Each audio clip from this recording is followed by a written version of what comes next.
إنك لا علم لنا إلا ما علمتنا إنك أنت العليم الحكيم مولاي صل وسلم دائما أبدا على حبيبك خير الخلق كلهم محمد سيد الكونين والثقلين والفريقين من أرب ومن أجم هو الحبيب الذي ترجى شفاعته لكل هول من الأحوال مقتحم ثم الرضا عن أبي بكر وعن عمر وعن علي وعن عثمان ذي الكرم مولاي صل وسلم دائما أبدا على حبيبك خير الخلق كلهم الصلاة والسلام عليك يا سيدي يا رسول الله وعلى آلك وصحابك يا سيدي يا حبيب الله يا خاتم النبيين یا رحمت للعالمین نہایتی وجب احترام قرہ حضرات اور مہمانان گرامی قدر اور عظیم عوام اہل سنت، اللہ رب العزت کی تعریف و توصیف اور حضور نبی کریم صلی اللہ علیہ وآلہ وسلم بارگاہ عالیہ مقدسہ میں نذرانہ درود السلام اللہ رب العزت کا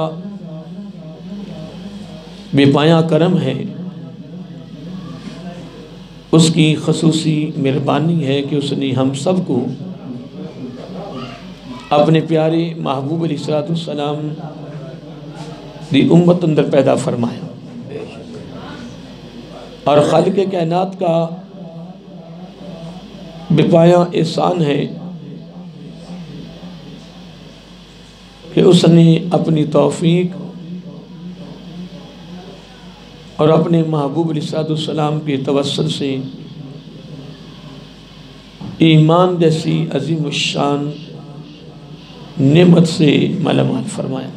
بے شک اللہ تعالیٰ کی بارگاہ میں استدعا ہے کہ باری تعالیٰ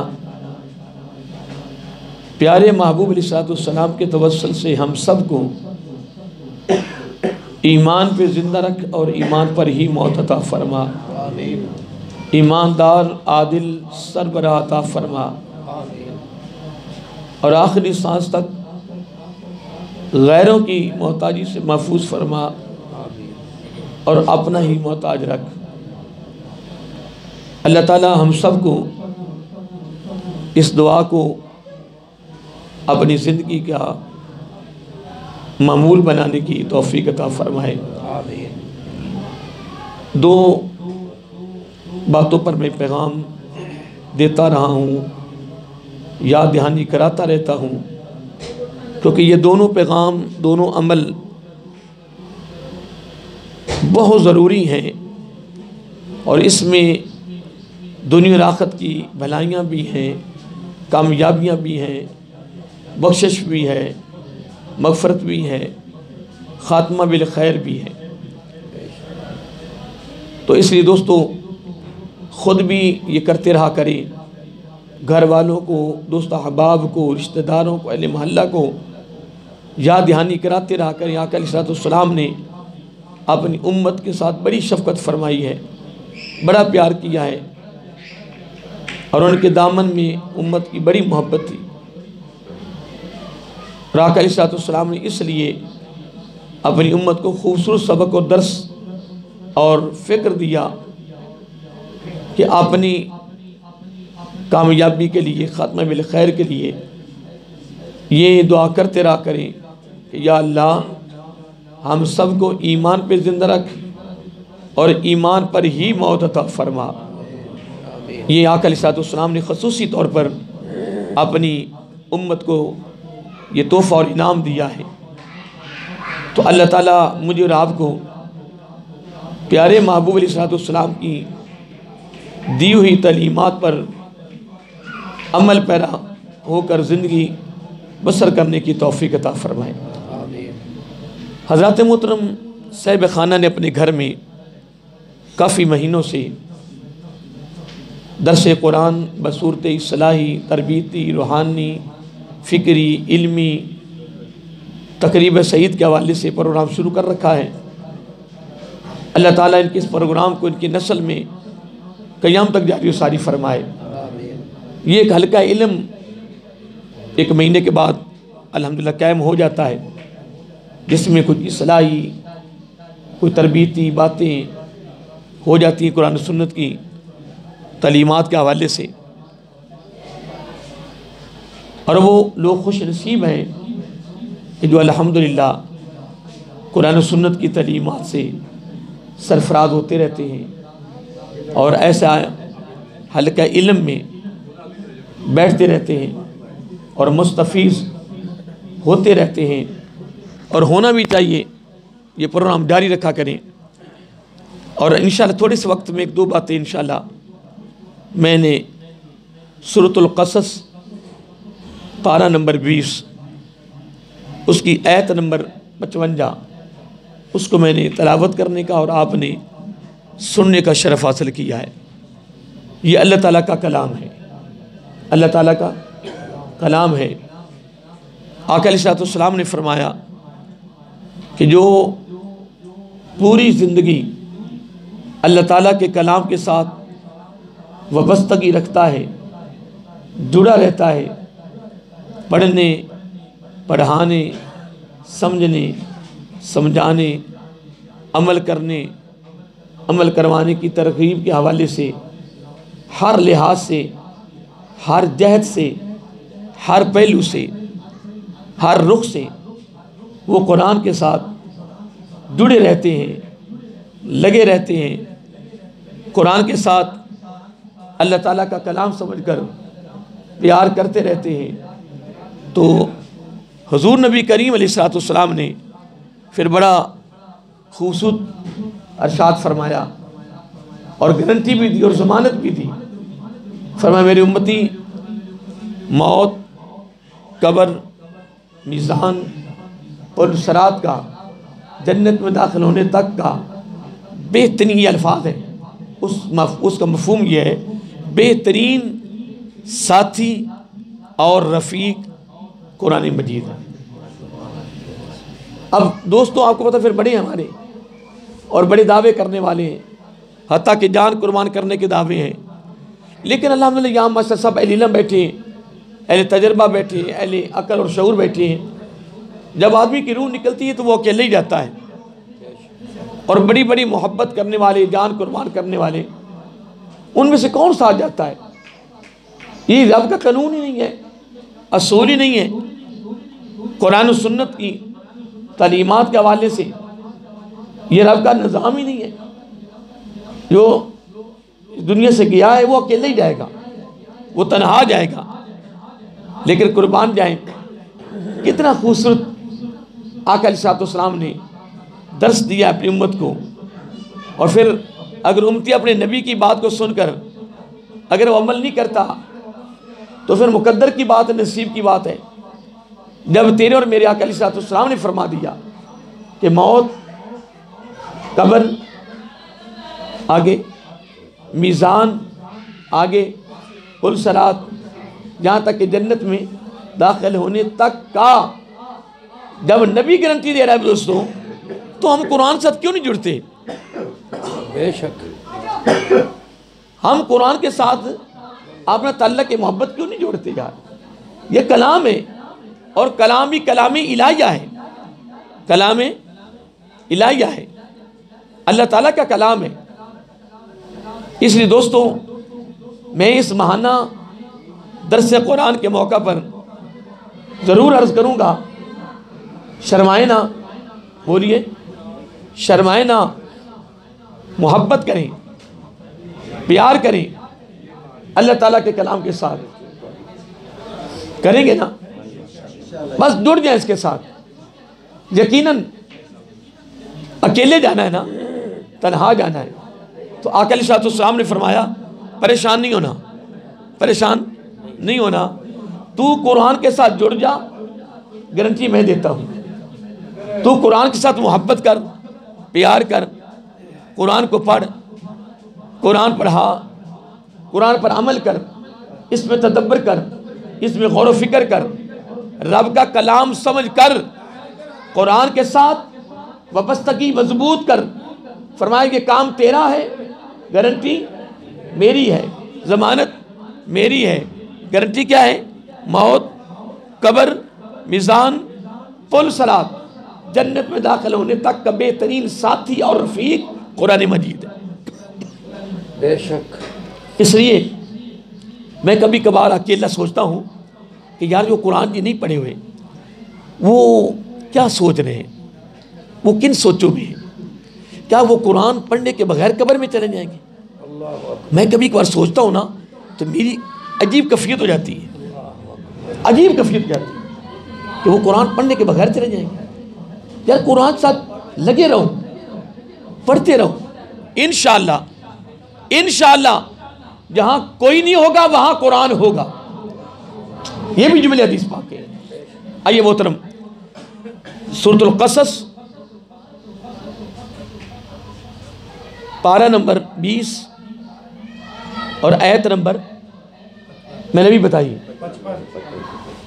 اللہ رب العزت نے اس میں بڑی پیاری بات فرمائی ہے اور ایک خاص گروہ کا ذکر کیا ہے، ان کا ایک فعل بیان کیا ہے اور فعل بھی بڑا پیارا ہے. اس گروہ کا فعل بھی بڑا پیارا ہے، کام بڑا پیارا ہے اور یہ کام اللہ تعالیٰ کو بڑا ہی پسند ہے. تو اگر یہ عمل رب کو پسند ہے تو اس عمل کو کرنے والے کتنے پسند ہوں گے؟ بولیے، جو کرنے والے ہیں وہ اللہ تعالیٰ کی بارگاہ میں کتنے پسندیدہ ہوں گے؟ اللہ تعالیٰ فرما رہا ہے اس قوم کی، اس جماعت کی ایک خصلت، کیا خصلت، صفت، ان کا خوبصورت عمل اللہ تعالیٰ یہاں بیان کر رہا ہے بصورت تعریف. بصورت تعریف اللہ تعالیٰ ذکر کر رہا ہے. اللہ تعالیٰ فرما رہا ہے وَإِذَا سَمِعُوا اللَّغْوَ أَعْرَضُوا عَنْهُ. بڑے خوبصورت جملے ہیں. اللہ تعالیٰ فرما رہا ہے کہ جب کوئی بیہودہ گفتگو ہوتی ہے نا، کیا بیہودہ گفتگو جب کسی کے منہ سے نکلتی ہے، کوئی بیہودہ کلام کرتا ہے، بیہودہ، تو وہ سنتے ہیں. جب وہ سماعت کرتے ہیں نا اور جب سنتے کہتے ہیں یار اس کے منہ سے تو بڑی بیہودہ گفتگو نکل رہی ہے، بیہودہ کلام کر رہا ہے، بیہودہ کلمات اس کے منہ سے نکل رہے ہیں.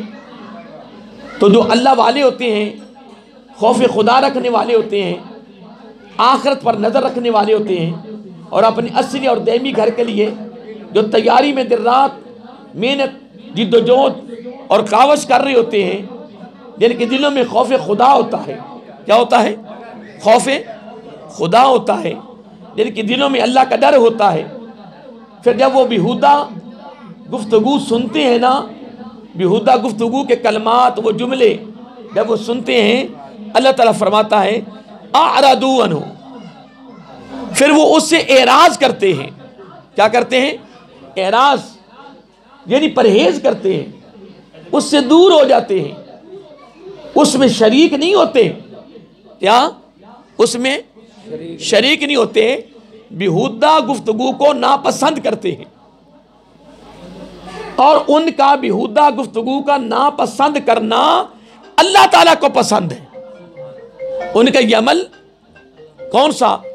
بیہودہ گفتگو، بیہودہ کلام کو ناپسند کرنا. کیا؟ نہ، اس کو آسان کر لیں، پسند نہ کرنا. پسند نہ کرنا یہ عمل اللہ تعالیٰ کو بہت ہی پسند ہے، بہت پسند ہے. اور یہاں تک وہ کہہ دیتے ان کو کہہ دے قالو، صیغہ جمع کہ وہ کہہ دیتے ہیں کیا؟ لنا اعمالنا، ہمارے لیے ہمارے اعمال، ولکم اعمالکم، تمہارے لیے تمہارے اعمال، ہمارے اعمال ہمارے لیے، تمہارے اعمال تمہارے لیے۔ اور آگے ایک بار جملہ خاص فرمایا سلام علیکم، ان کو سلام کر دیتے، کہتے تم پر سلام ہو، مہربانی، تمہارا وہ راستہ اور ہمارا وہ راستہ۔ جس طرح یہ شروع میں فرمایا کہ ہمارے اعمال ہمارے لیے، تمہارے اعمال تمہارے لیے، کیا مطلب کہ تمہارا راستہ اور ہے، ہمارا راستہ اور ہے۔ تمہارا راستہ وہ ہے جو رب کو ناپسند ہے، اور ہمارا راستہ وہ ہے جو رب کی بارگاہ میں بہت ہی پسند ہے، پسندیدہ ہے۔ اللہ اکبر۔ اب یہاں ایک حدیث پاک مجھے یاد آ رہی ہے، آقا علیہ السلام نے فرمایا کہ لوگ جنت مانگتے ہیں، کیا جنت مانگتے ہیں، لیکن کچھ میری امت میں سے ایسے لوگ ہیں جنت خود ان کو مانگتی ہے، جنت خود ان کو مانگتی ہے۔ یار جن کو جنت مانگے ہیں کیا ہی بات ہے، نہیں، جن کے لیے جنت رب کی بارگاہ میں سوال کرے باری تعالیٰ اے جو بندہ تیرا نے یہ مجھے دے دے، میں کہا تو قربان جائیں وہ لوگ کتنے خوش نصیب ہوئے جن کی جنت عاشق ہوگی، جن کی جنت منتظر ہوگی، جن کی جنت محب ہوگی، جن کی جنت طالب ہوگی، جن کو جنت مانگے گی، طلب کرے گی۔ تو آپ بھی تیاری کریں، میں بھی تیاری کرتا ہوں۔ عمل کوئی مشکل نہیں ہے، عمل کوئی ایک عمل تو بالکل رجب المرجب کا مہینہ چڑھ گیا، ٹھیک ہے جی، ایسے چلے جانے سے نہیں، بس جھٹکے ہی لگنا ہے۔ گیا رجب المرجب جو مہینہ شروع ہے، آ گیا شعبان المعظم، یہ دونوں مہینے رمضان المبارک کی تیاری کے مہینے ہیں۔ سبحان اللہ۔ کس کی؟ جس طرح قرآن کو پڑھنے کے لیے قاعدہ پڑھا جاتا ہے، کیا پڑھا جاتا ہے؟ جب بندہ قاعدہ صحیح پڑھ لے تو استاد صحیح پڑھا دے تو وہ قرآن پڑھ جائے گا، کہ نہیں جی قاری صاحب؟ شرط یہ ہے کہ اس کو قاعدہ پڑھا دیا جائے جس طرح پڑھانے کا حق ہے، تو وہ پڑھ لے جس طرح پڑھنے کا حق ہے۔ الحمدللہ قرآن مجید کے وہ حرف خود بخود اٹھائے گا، اٹھانے سے مراد ہے خود بخود پڑھے گا۔ بس بات ہے صرف شناخت کی، کس کی ہے؟ جو شناخت کر کے پڑھتا ہے الحمدللہ وہ پڑھ جاتا ہے، وہ کیا ہوتا ہے؟ وہ پڑھ جاتا ہے۔ تو قاعدہ تیاری ہے قرآن کی۔ اس طرح حدیث میں جب پہلے یعنی گرامر چلتی رہتی ہے، کچھ کتابیں اور چلتی ہیں، پھر مشکات شریف آتی ہے، کیا آتی ہے؟ اور ہمارے اہل علم کہتے ہیں کہ مشکات شریف بھی حدیث کا قاعدہ ہے۔ کیا ہے؟ اگر مشکات شریف پڑھی جائے تو ان کے لیے حدیث پڑھنا آسان ہو جائے گی، لیکن اگر مشکات شریف پڑھی جائے تو، اگر مشکات نہیں پڑھی جائے گی تو حدیث پڑھنی مشکل ہوگی۔ اس لیے محترم رمضان مبارک کی تیاری کے لیے یہ 2 مہینے خاص ہیں۔ ان دونوں مہینوں میں کثرت کے ساتھ روزے رکھنے نبی علیہ السلام کی سنت ہے، لیکن رجب المرجب کی بجائے شعبان المعظم میں آقا علیہ السلام نے زیادہ روزے رکھے، زیادہ۔ ام المومنین حضرت عائشہ صدیقہ رضی اللہ تعالیٰ عنہ سے بھی روایت ہے، ام المومنین حضرت ام سلمہ رضی اللہ تعالیٰ عنہ سے بھی روایت ہے کہ آقا علیہ السلام کو 2 مہینوں میں بہت زیادہ روزے رکھتے دیکھا ہے، شعبان المعظم اور رمضان شریف میں۔ اس کے علاوہ کسی مہینے میں اتنے زیادہ روزے رکھتے نہیں دیکھے۔ کچھ روایات میں آتا ہے کہ رجب المرجب رب کا مہینہ ہے، شعبان المعظم نبی پاک کا مہینہ ہے، رمضان مبارک اللہ تعالی نے اپنے محبوب صلی اللہ علیہ وسلم کی امتیوں کو دے دیا ہے۔ کچھ فرماتے ہیں کہ رجب المرجب یہ امت کا مہینہ ہے، شعبان نبی پاک کا مہینہ ہے، رمضان مبارک اللہ تعالیٰ کا مہینہ ہے۔ ویسے تو سارے مہینے اللہ تعالیٰ کے ہیں نا، سارے کچھ اللہ تعالیٰ کے ہی ہے، لیکن ایک فضیلت بیان کی گئی ہے نا، تقسیم ایک بیان کی گئی ہے۔ اب اس پر ایک جملہ لے لیں، میں ایک تیاری کی بات کر رہا تھا نا کہ یہ دونوں مہینے کس مہینے کی تیاری کا مہینے ہیں؟ سارے بولیے۔ تو اب اس میں ایک جملہ لے لیں، حدیث پاک میں آتا ہے میرے آقا علیہ السلام نے فرمایا رجب المرجب کی عبادت سے جی بھر کے عبادت کرے، دل لگا کے عبادت کرے، دل جوئی کے ساتھ عبادت کرے، اللہ تعالیٰ کی رضا کے لیے عبادت کرے، تو ادھر مہینہ ختم ہوگا ادھر اس کا مکمل بدن پاک ہو جائے گا۔ سبحان اللہ۔ اگلا مہینہ ہے آقا علیہ السلام کا، فرمایا شہری، یہ میرا مہینہ ہے، ایسے کر صاحب کہ شعبان معظم کا میرا مہینہ ہے، تو اس مہینے میں عبادت کرنے سے بندے کا دل صاف ہو جاتا ہے، سبحان اللہ۔ دل پاک ہو جاتا ہے۔ آگے پھر مہینہ سردار آ رہا ہے، ہر نیکی میں 70 گنا اضافہ ہوتا ہے، اللہ اکبر۔ تو میرے آقا علیہ السلام نے فرمایا بدن بھی پاک ہو گیا اور دل بھی پاک ہو گیا، اب ایک چیز رہ گئی ہے جو خاص ہے، پورے جسم کا زندہ رہنا، پورے جسم کی روانگی، پورے جسم کی طاقت قوت، اس کے لیے ایک چیز رہ گئی ہے، اگر وہ اندر ہے تو بندہ بڑی شے ہے، اگر وہ نہیں تو بندہ کچھ بھی نہیں ہے۔ ساری اس کی قدر، اس کی عزت، اس کا وقار، پروٹوکول، جو کچھ ہے وہ اسی کی وجہ سے ہے، اگر وہ نہ ہو تو یہ کچھ بھی نہیں ہے، اگر وہ ہے تو بہت کچھ ہے۔ اب اس کا نام ہے روح، اس کا نام کیا ہے؟ روح۔ اللہ اکبر۔ وہ کیا لفظ آتے نہیں؟ یسألونک عن الروح، وہ سوال کرتے روح کیا ہے؟ اللہ تعالیٰ فرمایا ان کو فرما دو قل الروح من امر ربی۔ سبحان اللہ، کیسا قرآن ہے، کیسے جملے اللہ تعالیٰ کے۔ رجب المرجب کی عبادت سے جسم کی پاک، شعبان معظم کی عبادت سے دل پاک۔ آقا علیہ السلام نے فرمایا رمضان المبارک کی عبادت سے روح پاک، جسم بھی پاک، قلب بھی پاک، یعنی دل پاک، روح بھی، باقی کیا رہ گیا؟ نہیں، باقی کیا رہ گیا؟ کمال نہیں۔ تو پھر کوشش کرو آپ اور میں بھی اس میں عبادت بھی کریں، چلو کوئی نہ کوئی پیر جمعرات کا روزہ بھی رکھ لیں، سنت ہے نا۔ آگے شعبان معظم کا آئے گا، سردیوں کے مہینے ہیں، اس میں بھی کوئی روزے رکھ لیں گے، روزے رکھ کے تیاری ہو جائے گی، کیا ہو جائے گی؟ روٹین بن جائے گی، معمول بن جائے گا، ذہن بن جائے گا، تیاری ہو جائے گی، دل کرے گا روزے رکھنے کو، تو پھر الحمدللہ یہ ایسی تیاری ہوگی، ایسا دل لگے گا، ایسا سکون آئے گا، ایسا ذہن بن جائے گا، ایسی ترغیب ہو جائے گی، ایسا معمول بن جائے گا، ایسی روٹین بن جائے گی کہ رمضان مبارک کا انتظار ہونا شروع ہو جائے گا، انتظار کرے گا یار کب آئے گا، یار رمضان شریف کے اندر عبادت، رمضان شریف کے اندر روزے رکھے، کیا بات ہے۔ اب آئیے واپس آ جائیے۔ آقا علیہ السلام نے فرمایا لوگ جنت مانگتے ہیں، یہ جملہ ہو رہا تھا نا، پھر میں کافی آگے چلا گیا۔ کچھ لوگ جنت مانگتے ہیں اور کچھ میری امتی ایسے خوش نصیب ہے کہ جنت خود ان کو مانگتی ہے، اور ان میں ایک شخص وہ بھی ہے جو رمضان مبارک کے روزے رکھتا ہے۔ سبحان اللہ۔ رمضان مبارک کے، لیکن رمضان سے پہلے پہلے کے لوگ بیمار بھی ہو جاتے ہیں نا، کوئی الٹرا ساؤنڈ کرا رہے ہو، ایکسرا کرا رہے ہیں، ٹھیک ہے جی، ڈاکٹر منع کر رہے، نا تیرے اندر کوئی شے پیدا ہوگی، روزے نہیں رکھنے، کیوں نہیں، مر جائے گا، تو میں کہ جو روزہ رکھنے کے بغیر مر رہے ہیں ان کو بچا لو، پھر میں کہ تیری بات کو ماننے، ڈاکٹر کی بات ماننے یا نبی علیہ السلام کی بات کو ماننے۔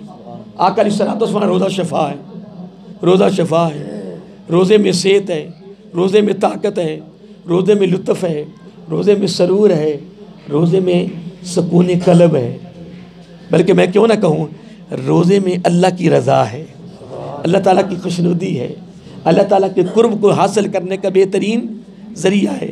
آپ روزے رکھیں گے، کچھ نہ مانگو، صرف رمضان کے روزے رکھو، کچھ نہ مانگو، جس سے پوچھو عبادت کس کے لیے ہو رہی ہے، وہ کہے گا دوزخ سے بچنے کے لیے، جنت میں داخل ہونے کے لیے، جو کہتا ہے اللہ کی رضا کے لیے، وہ بڑی دور کی بات ہے۔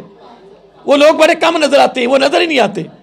ہم وہ نہیں ہیں، ہم تو لالچی ہیں، ہم تو لالچ میں عبادت کر رہے ہیں کہ دوزخ کے عذاب سے بچ جائیں، کیا جی، دوزخ کے عذاب سے بچ جائیں اور جنت میں سکون ملے، جنت میں داخل ہو جائیں۔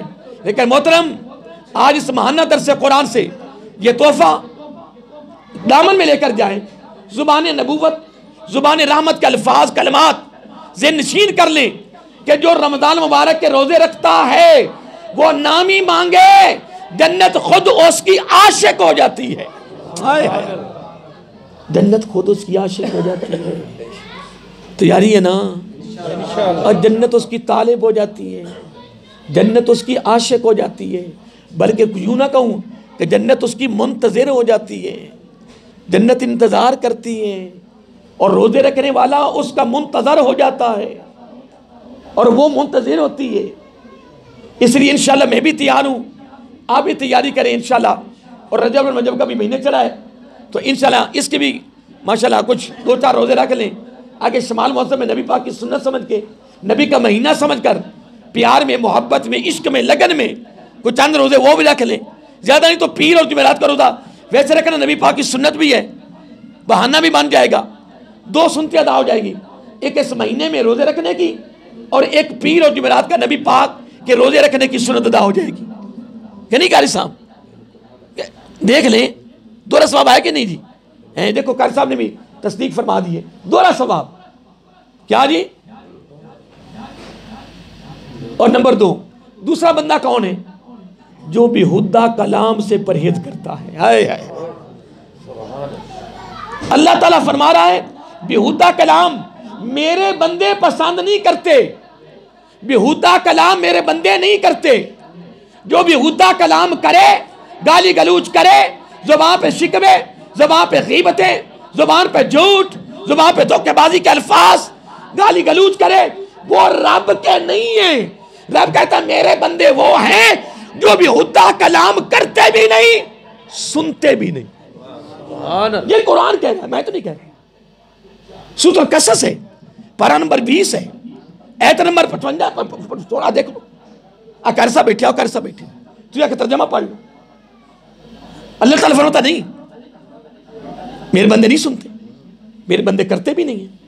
ادھر نبی پاک کی حدیث پاک آ گئی کہ جو بیہودہ کلام سے پرہیز کرے، جو بیہودہ کلام نہ کرے، وہ جنت نہ بھی مانگے، جنت خود ان کی طالب ہو جاتی ہے، جنت خود اس کی طالب ہو جاتی ہے۔ اگلے تو بھی بتا دیتا ہوں، جو لوگوں کو کھانا کھلائے، جو لوگوں کو کھانا کھلائے، اللہ تعالیٰ نبی پاک علیہ السلام نے فرمایا جنت اس کی طالب ہو جاتی ہے۔ اور چوتھا وہ ہے جو کثرت سے قرآن کی تلاوت کرے۔ آپ ماشاءاللہ سب اہل علم بیٹھے ہیں، مجھ سے ماشاءاللہ سینئر بھی ہیں، تجربہ کار بھی ہیں، میں تو آپ کے سامنے کچھ بھی نہیں ہوں، وہ تو ویسے میرے اپنی یہاں ڈیوٹی لگا دی، میں بیٹھ گیا ماشاءاللہ، اللہ کی مہربانی اس نے قبول کر لیا ہے، وغیرہ ماشاءاللہ آپ تو ماشاءاللہ بڑے بڑے اہل علم بیٹھے ہیں، اہل تجربہ بیٹھے ہیں۔ مجھے یہ بتاؤ یہ 4 کام مشکل ہے؟ نہیں، روزے رکھنے مشکل ہے؟ کیا بیہودہ کلام سے اگر ہم اپنے کو بچا لیں تو فائدہ نہیں؟ ضرور اپنے رجسٹر کالے کرونے گالا نہ لیں، اور کئی نوجوان کئی میں گالا کٹی جانے، وہ اگلا سی جا رہا ہے، وہ ماں دی گال، وہ بہن دی گال، وہ گالی تو بغیر گالی نہیں کرتا، تکیہ کلام ہو گیا، وہ گالی کٹی ہوتی جا رہا ہے۔ کیا بات ہے جی، کمال نہیں؟ اللہ کے بندوں خیال کرو۔ اور وارثہ ایک دن فرما رہے تھے، حدیث سے پاک میں آتا ہے ایک گالی دینے پر قبر میں ایک بچھو پیدا ہوگا۔ وارثہ بہت بڑے عالم دین ہیں، بڑی بعمل شخصیت ہیں، تو وہ فرما رہے تھے، بس سنیں انشاءاللہ، بجلی کو چھوڑیے، وہ فرما رہے تھے کہ جب آدمی ایک گالی دیتا ہے نا تو اس کی قبر میں ایک بچھو پیدا ہو گیا، ایک بچھو پیدا ہو گیا۔ تو جو گالیاں دیتے رہتے وہ جو لگے گالیاں پہ رہے ہیں، یعنی کہ گھٹی میں گالیاں، گھٹی میں گالیاں، گالیاں، اللہ کے بندوں پرہیز کرو۔ تو مسلمان ہے، تو مومن ہے، اللہ کے بندے، اپنی زبان کو پاک کر، اپنی زبان پہ ضرور گالیاں لانی ہے، اپنی زبان کو پاک، اپنی زبان پہ اچھا کلام لا۔ اچھا کلام لانے سے، بیہودہ کلام سے پرہیز پر بہت بڑا تحفہ ہے، بہت بڑا پروٹوکول ہے۔ وہ کیا؟ رب کا پسند، جنت کا بھی پسند، یعنی کہ صاحب رب کا بھی پسند، جنت کا بھی پسند، سبحان اللہ۔ اور پھر وہ اسی گروہ میں آ جائے گا جس گروہ کی اللہ تعالیٰ یہاں تعریف کر رہا ہے، جس کے اللہ تعالیٰ یہاں تعریف کر رہا ہے، عظمت بیان کر رہا ہے، اور ان کے خوبصورت عمل کی صورت میں اللہ تعالیٰ ان کا ذکر کر رہا ہے۔ فرمایا یہ میرے بندے بڑے پیارے ہیں، یہ مجھے بڑے پیارے لگتے ہیں۔ جب مولا کون، ان کی پہچان، ان کی نشانی، ان کی علامت، ان کا تعارف کیا ہے؟ اللہ تعالیٰ بتا سن لو، میرا کلام سنو، میں تعارف کرا دیتا ہوں۔ مولا تعارف کیا ہے؟ فرمایا جب بھی کوئی بیہودہ کلام کرے وہ سنتے ہی نہیں ہیں۔ اللہ، مولا کیا کرتے؟ فرمایا اعرضو، پرہیز کرتے ہیں، اعراض کرتے ہیں، دور ہو جاتے ہیں، اور بلکہ ان کو کہہ دیتے ہیں قال لنا اعمال ولکم اعمالکم، کہتے جا پرا تیرا اور رستہ ساڈا اے رستہ، اسی وہ کام نہیں کرنا جو رب نو ناپسند ہوئے گا۔ اور کہتے ہیں سلام علیکم، اور تھانو سلام ہے جناب، مہربانی کرو، السلام۔ وہ جس طرح ایک اور مقام پہ اللہ تعالیٰ فرماتا ہے وَإِذَا خَاطَبَهُمُ الْجَاهِلُونَ قَالُوا سَلَامًا، یہاں بھی بڑی تعریف بیان کی گئی ہے اس گروہ کی، بڑی عظمت بیان کی گئی ہے۔ دیکھنا اللہ تعالیٰ ان کی بڑی تعریف فرما رہا ہے۔ فرمایا جب ایسے میرے بندے جب کسی جاہل سے مخاطب ہوتے ہیں نا، اکثر آپ دیکھا نا کہ ایسے لوگ جو ہے نا جتن نہیں دیں گے، کسی کو جیتنے نہیں دیں گے، لیکن ان کی گفتگو میں کچھ بھی نہیں ہوتا، دگوسلے ماری جان گے، جیڑی گل کیتی جان گے، یار فلانا بندہ کسی جتن دیندہ ہی نہیں ہے، او یار وہ گلاں گل کسی جتن دیندہ ہی نہیں، وہ کسی نو بولن دیندہ ہی نہیں، تو کوئی چج دی گل کرے تو بولن دے، جو گل ہی چج دی نہیں، کوئی گل فائدے دی ہے ہی نہیں، جیڑی آئے وہ سٹی جاندہ منہ تے کڈی جاندہ باہر تے۔ فرمایا یہ مجھے پسند نہیں۔ اور آقا علیہ السلام نے کیا فرمایا؟ بیہودہ کلام کرنے سننے سے پرہیز کرنے والے میرے امتی، تیرے لیے میری طرف سے گارنٹی اور ضمانت ہے، ایک چیز سے بچ جا، رب کو بھی تو پسند ہے، جنت کے لیے بھی تو پسند ہے، اور جنت خود تجھے مانگے گی، جنت تجھے خود مانگے گی، طلب کرے گی۔ تو دوستو بیہودہ کلام سے بھی پرہیز کریں۔ نمبر 2، آگے کون سا مہینہ آ رہا ہے جس کے روزے رکھنے، رمضان مبارک کا مہینہ آ رہا ہے، اس کے روزے بھی رکھیں گے۔ نمبر 3، گائے بگائے اس بھوکے کو کھانا بھی کھلا دیا، اور نمبر 4، اللہ کے کلام کی تلاوت کرنی شروع کر دیں۔ یہ 4 عمل، یہ 4 فعل، یہ 4 ادائیں اللہ تعالیٰ کو اتنی پسند ہیں کہ میرے آقا علیہ السلام نے فرمایا جنت خود ان کی طالب ہو جاتی ہے، جنت ان کی خود، سارے بولیے جنت ان کی خود طالب۔ تو ادھر میں جملہ کہہ رہا تھا کہ جب اللہ والے، نیک لوگ، خوف خدا رکھنے والے، آخرت کے لیے تیاری کرنے والے، جب ایسے لوگوں کے سامنے کوئی ایسا بندہ آ جائے کہ جو جناب بیہودہ کلام کر رہا ہے، جناب اس کو کوئی وقت کی قدر نہیں ہے، وقت کا احساس نہیں ہے، اللہ تعالیٰ فرماتا ہے کہ اس سے بچو، اس سے جب مخاطب ہو جاؤ تو ان کو قالو قالو سلاما، ان کو یار تیری مہربانی، آپ کو سلام، تو جیتا میں ہارا۔ اور یار یہ بات آپ کے لیے درست ہے، یہ بات آپ کے لیے فائدہ مند ہے۔ کیا ہے یہ؟ آپ کے لیے فائدہ مند ہے۔ کون ضرور ہم نے اپنے رجسٹر تباہ برباد کرنے، باتیں جو میں نے کی ہیں قرآن کے حوالے سے اس آیت کریمہ